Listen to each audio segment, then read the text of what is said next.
Hey, it's Harry. You're about to listen to Building, the podcast charting our journey to starting 1225, the audience first growth marketing agency. We want our podcast to be a very open and transparent look around the journey of starting an agency. And you're about to listen to one of the very first episodes where we haven't even decided the agency name, so you'll notice that does not get mentioned throughout these early episodes. We hope you enjoy listening.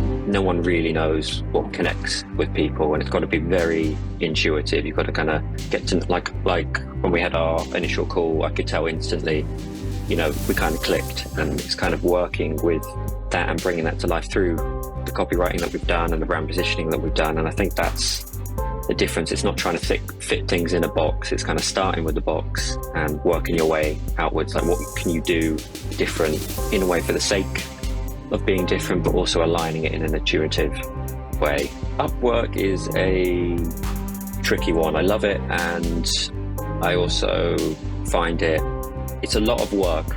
And I think when you go on Upwork, it is finding the right clients, and that is hard to do when you have to invest so much time in the beginning. And I think while quite a few of my clients have come from Upwork, it's mostly LinkedIn that is my main source.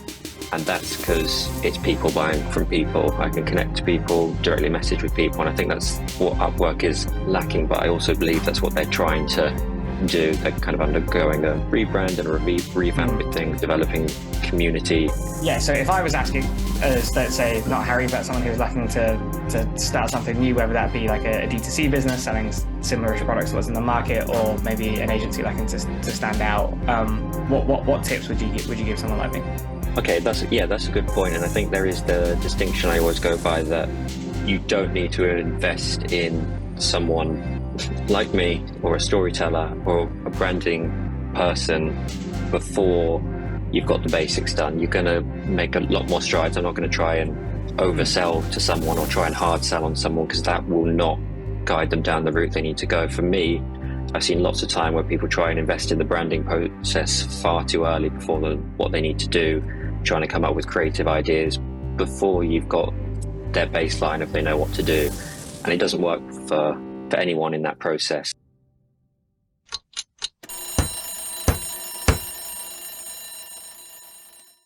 Hello and welcome to Building, our podcast that charts our journey to setting up a new growth marketing agency. This is episode number 7, and the recording date for the historical records is the 12th of the 5th, 2023. I'm Brendan, and I'm joined as ever by my co-host and co-founder Harry. And today is another special podcast as we have another guest joining us. So today we are joined by Jack, who has been working with us to help us define our agency positioning and produce the copy for our key website pages. Been working with Jack now for a number of weeks, and Jack is kind of technically our first ever employee of the agency. So we wanted to get Jack on our podcast for a while. So Jack, hello. Oh yeah, hi Harry, hi Brendan, hi everyone. Thank you for having me on. It's a pleasure as always speaking to you guys. Perfect. I'm now going to hand over to Harry. You've got a couple of questions for Jack. Yeah, I think we can preface this for the historical records, as you mentioned, Brendan, that Brendan has a headache today, so he's handed the questioning to me. So let's jump straight into it. Jack, it'd be great. Obviously, we, in terms of our recordings, like we said, we're on episode 7 now. We've mentioned a few times that we're working with you and how we found in the process, and how there have been times and stuff where Brendan and I have had disagreements, and how we've moved forward with those. So to start with, it'd be great to get a bit of a intro to you and what you do. Sure, yeah, thanks. So for me, I kind of have one of those vague titles that means a lot, but means very little at the same time. I go by a creative communications consultant. And by that, what I mean is I help people tell stories, help brands tell stories, like E&G. I help CEOs tell stories, define themselves, and do that in very creative ways that kind of break the bounds. It goes beyond, for me, beyond the data, beyond frameworks, literally kind of unleash, that side that doesn't get out as much in terms of branding and things like that. It's seeing the creative side in everything and how you can bring that back into the branding. Again, like I say, very vague title, and I work in a lot of different things, a lot of different areas, from marketing campaigns to creative copywriting to brand positioning and brand stories. So I'm kind of a jack of all trades in what I do, but hopefully a master of a few and not none. Yeah, I think like from our side, obviously we will speak about this in a second about how we came about working together. But when we were going through that process and looking at the different proposals that we had, what definitely stood out for us was I guess the element that you've mentioned a few times there around the creativity and taking it beyond just like a brief almost and going, okay, like that's great, and we'll definitely work to this brief. But most importantly, like you wanted to get to know the people, right? And like what story they want to tell to be able to then, I guess, extrapolate some things out for us. So for sure, what stood out for us was definitely that storytelling element. And I guess the question I probably have following up from that is creativity means a lot of different things to a lot of different people. So when it comes to, I guess, copywriting, like what does that mean for you in terms of creative? For me, that means when you go on LinkedIn, for example, you'll see people repeating copywriting tips left, right, and center. And that, ironically, is, well, to me, the worst part of copywriting. Is trying to share these frameworks and these ideas that are so rigid that they don't get moved. There are principles and kind of psychological principles, but at the end of the day, no one really knows what connects with people, and it's got to be very intuitive. You've got to kind of get to like when we had our initial call, I could tell instantly, we kind of clicked, and it's kind of working with that and bringing that to life through the copywriting that we've done and the brand positioning that we've done. And I think that's the difference. It's not trying to fit things in a box. It's kind of starting with the box and working your way outwards. Like, what can you do different in a way for the sake of being different, but also aligning it in an intuitive way? Because I think back in the day with copywriting, you're trying to sell ads, but in the modern age, there's such a blend of storytelling and different ways of connecting with people that you've got to adapt beyond simple tips of rule of three and, starting with a hook and things like that. It's just got to be more fluid and working with what you feel works well. Yeah, and I think that's that, again, where the alignment came in. Obviously, we, at some point, Brent and I plan on having a podcast specifically dedicated to what the agency positioning is, like what the copy is that we've come about with and all that sort of stuff. But I think, again, another thing that resonated with both Brendan and I and yourself when we met was we're very much speaking about how there is a threat right now. Like you say, you go on LinkedIn and everyone's looking at frameworks and things like that. And we are speaking a lot about frameworks, but when we speak about frameworks, we mean kind of like core principles. And at the moment, with the evolution of AI, like there are a lot of copywriters a bit fearful for their jobs. But if anything, like we believe that's where the market opportunity is, which is why we came about with the agency, and which is why we, I guess, synced with you as well, is the people side is the most important, and people buy from people. And what seems to be getting lost a little bit is that. So I think for me, like your role as and roles of other copywriters is probably more important now than ever, providing they go to the audience first. So you mentioned it there in terms of we had an initial session to see if we clicked, and you tried to, I guess, get some further information out of us. What are you hoping to achieve when you have those sessions? Honestly, there's no defined way. I think if you go into those types expecting one result, one clarity, then to me, I'm selling a product more than helping you build a brand. So there are times, and the stuff I do build brand books, and it's very, productized and streamlined. And that's one way of doing things. But the actual building around that is, like I say, it's that intuitive click. So it's just starting a conversation. So from what I can recall, I think I probably spoke more than you guys in that initial session. I was questioning you guys on, who you are, what you want to do. Because to me, it's not about me. It's me trying to get your ideas into a different format and helping you guys refine it. Because you guys have the ideas. I'm just kind of bringing the story around that, the framing around that. So when I go into those conversations, it is literally just getting a feel for, like you say, people, because people buy from people. Okay, cool, nice. So if we move that journey on a little bit, so I think if we move to this next set of questioning, we'll then be able to open things up a bit broader as well. So we, like, prior to I guess embarking on this journey in terms of our brand positioning and the copywriting, we obviously hadn't met each other. We didn't have a connection. We met through Brendan and I putting a brief out on Upwork. So in terms of like your sourcing of clients, like is Upwork your main source of clients? Do you tend to just get referrals? Like what does that process look like for you? And I guess a semi-selfish question as Brendan and I are about to embark on the world of obtaining clients. Sure, yeah. Upwork is a tricky one. I love it, and I also find it's a lot of work. And I think when you go on Upwork, it is finding the right clients, and that is hard to do when you have to invest so much time in the beginning. And I think while quite a few of my clients have come from Upwork, it's mostly LinkedIn that is my main source. And that's because it's people buying from people. I can connect to people, directly message with people. And I think that's what Upwork is lacking. But I also believe that's what they're trying to do. They're kind of undergoing a rebrand and a revamp with things, developing community elements. So I'm excited to look forward to that. And they've also expanded into, offering projects and things like that, which is something I'm willing to explore. And might, with E&G, with your guys' kind of set services, it's easier to put that out there now instead of having to pitch someone, this is us, but also we only offer this package. Yeah, hopefully that answered your question.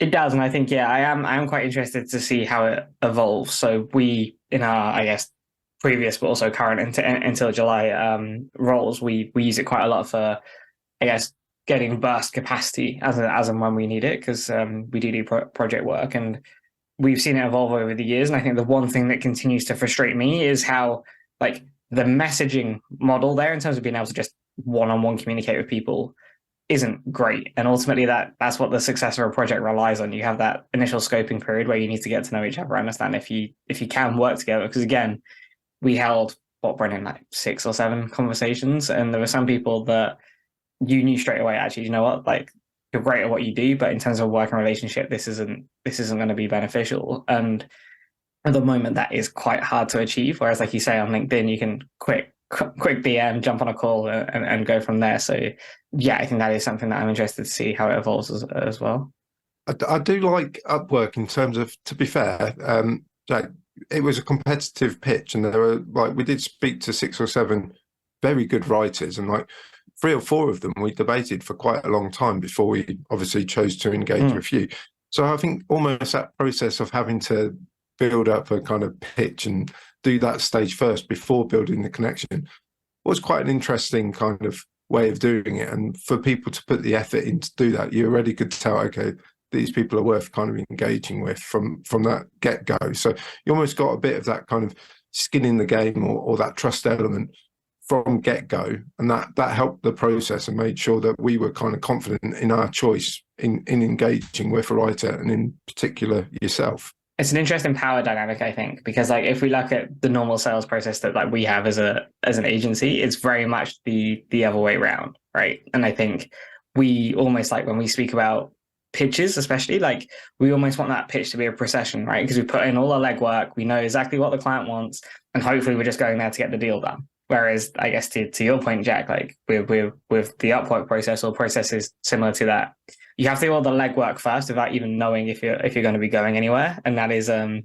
interesting shift in the power dynamic. But what I will say is, since that day that we met, we've accelerated things very quickly, and we're now at the point where I think we're probably 80 to 90% there in terms of the copy and the positioning and everything that we've been working on. And we will go into some questioning around that process in a second. But the question I've been dying to ask is, so what's it been? I think we started in April. It's now 12th of May. How have you found working with us? No, it has been an absolute pleasure. Again, it was that initial just, you're going to get along. And you guys have been, from the get-go, giving as much as, receiving. And that's the far more important bit. I think some clients like things hand-delivered or put it on their doorstep and they work with that. But I think much more fruitful is where we set up a timeline initially. I know, quite flexible, we're pushing it. But, that's what happens when you're wanting to get the best out of something. It's being flexible with that. So with you guys having set feedback rounds is just a godsend, and having you guys input more than, say, let's change one word here. It's thinking conceptually behind what you're doing, because I'm not there just to deliver copy to you guys. I'm, like you say, it's to help with the brand positioning. And if we had started off with just something that I had suggested and we run with it, we'd get to the end of it and you guys wouldn't be satisfied. So knowing that I can reach out to you guys, and you guys have been always saying, oh yeah, we can hop on a video call. Oh, and especially love, I think that's the best bit of it is, Harry, your little videos that you provide after each feedback round. It's always a pleasant surprise, and it helps clarify things massively. And that's been a huge help in terms of, leveraging just simple technology to be able to clarify what we're doing together. But yeah, overall, it's been an absolute pleasure. Yeah, and I mean, firstly, great. This is a great feedback to hear. I think that is definitely reciprocated in the sense that the one thing that you do really, really well that has helped us get to, I think, where we are, like, yes, 100%. When we say we've pushed the timeline, we have, but we're talking like a matter of days rather than a matter of weeks or months. And this is something that we speak a lot about with the consultants in our teams, especially, is like being confident to push back or to challenge ideas and things like that. And it's very much a two-way process, right? So we receive the first version of a piece of copy or the first version of the brand positioning. We say, like it, but how about we tweak X, Y, Z?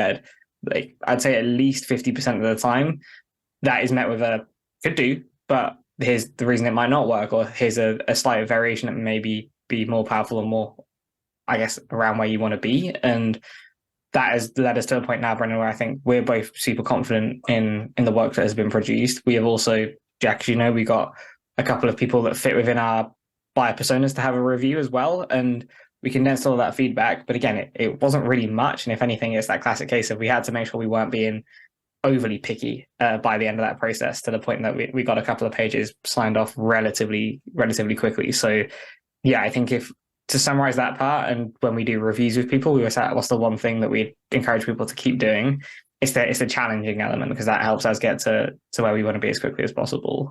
And speaking of challenges, we alluded to it earlier that there's, Brendan, from your market research, like 7,500 agencies ranging from one-man bands to the big agencies that hopefully one day we'll be competing with. So it's a challenge to stand out.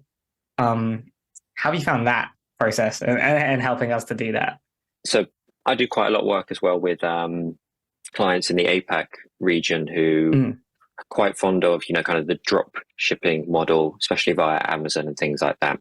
And we work together on the level of, they know their product is not unique. So it's about saying, what can you say differently? What can you do differently, even if the baseline is the same?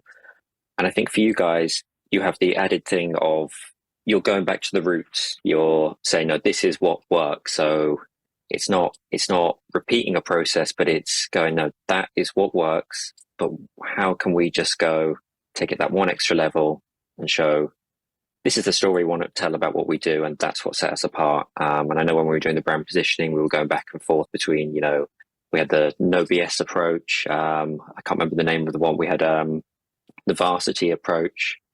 And, it's about finding that fit that works for you guys, because you guys have to go out and sell it, and you have to go out and do more than just put it on a web page and say, this is it. It has to become kind of that brand universe that you live in when you wake up in the morning and go to bed at night. You put it on the shelf.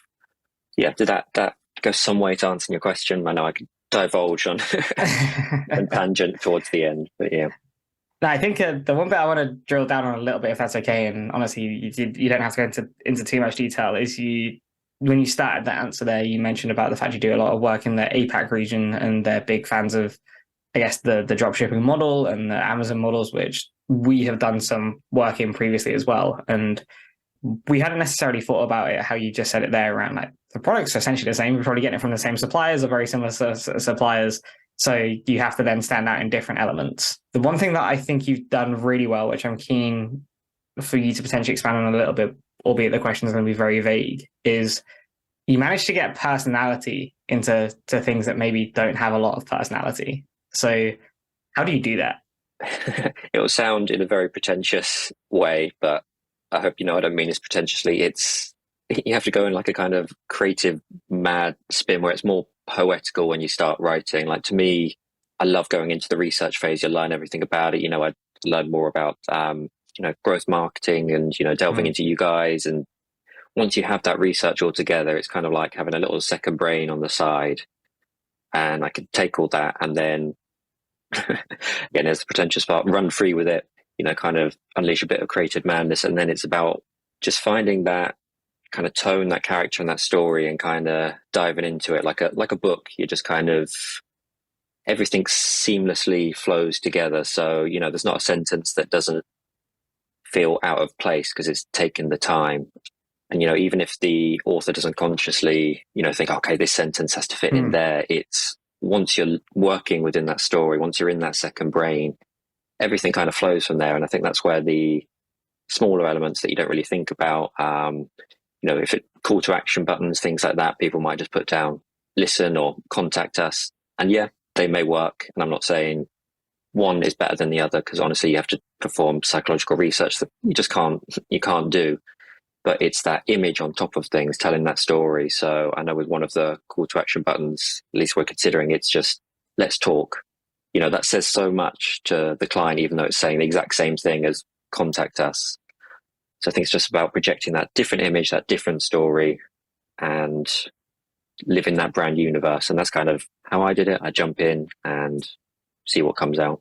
No, that makes a lot of sense. So I'm gonna wrap up with two final questions, and they're probably the more cliche of questions. So I apologize. One of which is an opportunity to say yourself and sell yourself, and the other one is probably more for people on, I guess, our end of the deal, if you like. So if someone is looking at embarking on this process, they're looking to stand out, they're looking to get the most from a working relationship with you or someone in a similar space to you.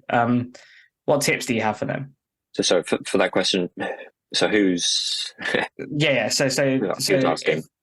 So if I was asking, as let's say not Harry, but someone who was looking to start something new, whether that be like a D2C business selling similar-ish products to what's in the market, or maybe an agency looking to stand out, what tips would you give someone like me?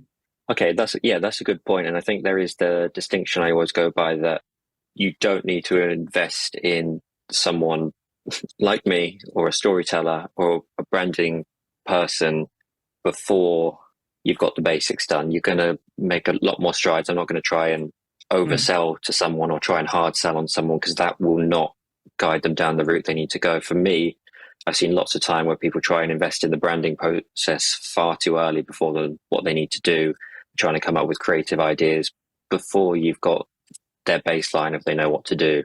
And it doesn't work for anyone in that process. So I think you guys are in the perfect place where you have these, decades of experience, you know what you're doing, you've got the position of what you're doing, and you have the confidence to say, no, that doesn't work for us. And that's the client that is ready to bring in those creative ideas, to take things that extra step. So for those who aren't in your shoes, I would say build what you're building, iterate before trying to narrow down slightly, build that universe like you guys are doing with me.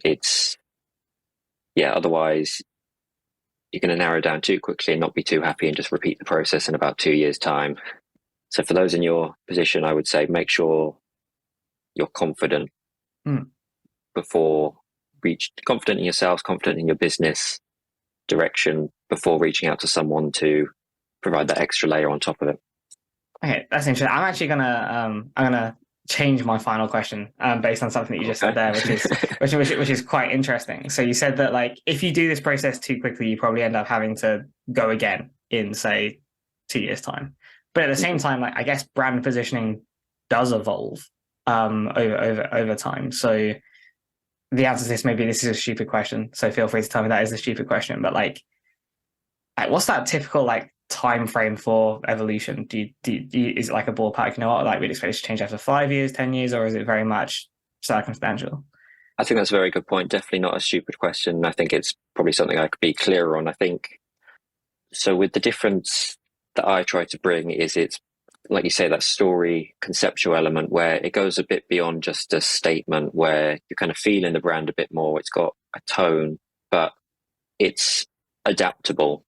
So you you can go through a rebranding process, but you've like you guys do at E&G, it's you've got the core bit at the beginning. You'll always have that beginning bit, so you can iterate upon that. So instead of having to, I know there's big agencies that bring in teams of 30 people to discuss brand names and things like that at giant companies, and yeah, I think that can work. But I think if you try and replicate that process on a smaller scale, on a medium-sized, smaller scale business, it's not going to bring the results that you're hoping for. I feel like I go off on tangents, but yeah, does that answer your question slightly? Please feel free to ask another one with that. No, it genuinely does. I think you've tied a lot of points into the last two answers, which I think are super interesting, and it's something that we see from a marketing perspective as well, which is sometimes people jump into trying to accelerate their sales before they've even figured out if there is a place in the market for that thing. So they're perhaps trying to run before they can walk. And I guess that's similar to what you're saying, is that you're going to get the best kind of like core foundations that you'll have for a very long time if you've done a lot of the legwork first before jumping into the positioning. But from there, you should expect it to continually evolve as and when industries evolve or like points in time evolve and things like that. So that, Jack, honestly, it's been great having you on the podcast, and it's been great working with you so far. I reckon we're a couple of days away from having the finished product on the copy, but Brendan and myself are both super pleased, as are the people within our buyer personas that we've sent out to so far. So thank you very much. It's been great having you on there, and I'm sure we'll speak soon. Definitely. Thank you, Harry. Thank you, Brendan. It's been a pleasure, and I'll catch up with you very soon, I'm sure. How's your head now? It was a good episode. I think Jack always gives us a lot to think about. He does, yeah. He's so creative. You can just hear it and kind of see it in his mouth, the way he kind of goes about things. So definitely interesting. Good to see that kind of process, and it gives us kind of food for thought. And that's clearly, obviously, one of our big elements that we're working through at the moment. So in terms of our quick status update, 2 sales pitches this week. Status on my one, had a good pitch yesterday with contact from a previous client way back when in our early agency days. So I'm hoping to hear back relatively soon from him on the way that he wants to go. Hopefully today, but possibly Monday on that front. How was your pitch? So in terms of the cadence, mine came like a day or two before yours. So we had to not scramble, but we had to rush to get a deck template down and to a point where it was, I guess, of a quality we would be happy with. That went relatively well. That's over with the client now. They needed something very quickly, so they got in contact, I think, Thursday last week and said, could you have something by Tuesday, given the bank holiday on the Monday? So what we did instead is not our ideal flow, but we put the deck together, we recorded it via Vidyard, sent them the Vidyard and the deck over. Haven't heard anything back since Tuesday, since we sent it. Sent a bit of a chaser yesterday, but they sounded, when we spoke, relatively confident that we'd be the chosen agency. So just keeping the checkpoints, the touch points, I should say, high on that one, and hopefully we'll hear back either today or Monday.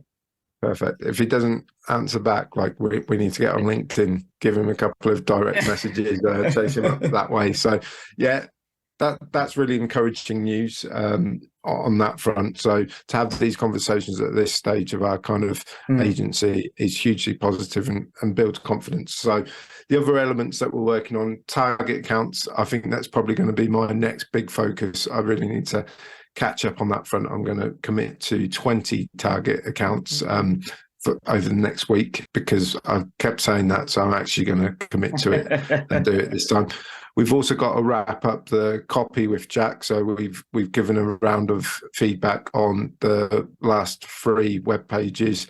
Once that's been fed back from Jack, we can kind of hopefully it'll be perfect. There may be a few amends, but at that point, we will have the copy, and that means we can go full steam into web and asset design, which you're kind of taking the lead on. Yeah, I think I'm taking the lead on that front, not necessarily because it's my area of expertise, but given that I guess my partner is working on that, it's a lot easier for me to grab some face time to work through things. So I think we're in the position where we have like the text logo, at least with the agency name done, signed off, so we can now move into the actual page templates. We have some first drafts of those based on the copy that Jack has done, but we don't want to motor too far on ahead of that until we have the final signed off copy. So we'll really start accelerating that from next week, which is probably a nice leader on to the weekly commitments. Brendan, you've already mentioned yours is going to be 20 target accounts plus a few other things. I'll pick up on a similar thread that I am aiming to do some target accounts next week. I think the fact that it's been pushed because of sales opportunities definitely isn't a bad thing, but at the same time, we know to scale to the point we want to scale out within the first year, we do need that list relatively robust for launch in July. So I'm going to commit to slightly less than you this week, just to keep it realistic. So I'm going to go for 10 target accounts by the time we record next week, which will probably be around the similar time. So day today is a Friday. So we'll see how we stand on that front. I also have a sales proposal, another one to be working on. The initial exploratory calls, if you like, there have been going pretty well. We've actually been lucky enough to see some of the other agencies' sales pitches as well, which has really helped us understand where the opportunities are versus aren't. So gonna hopefully get that wrapped up by mid next week for us to get that across to the right person as well. And Brendan, for you? So 20 target accounts, and also I'm going to steam ahead a bit more on the financial kind of setup side of things. So my wife is an accountant, so she's going to give me a full lesson on Xero and kind of getting that all set up, ready for us to go. So yeah, those are my commitments, and I think unless there's anything else, I think we're at a spot where we can end it. Well, we will end it. So yeah, until next time, swing well, putt true. Nice one. To help us build our audience, please like, share and subscribe. If you listened on Apple or Spotify, please leave us a 5-star review. And if you watched us on YouTube, please leave a question or comment and we'll get back to you. Thank you.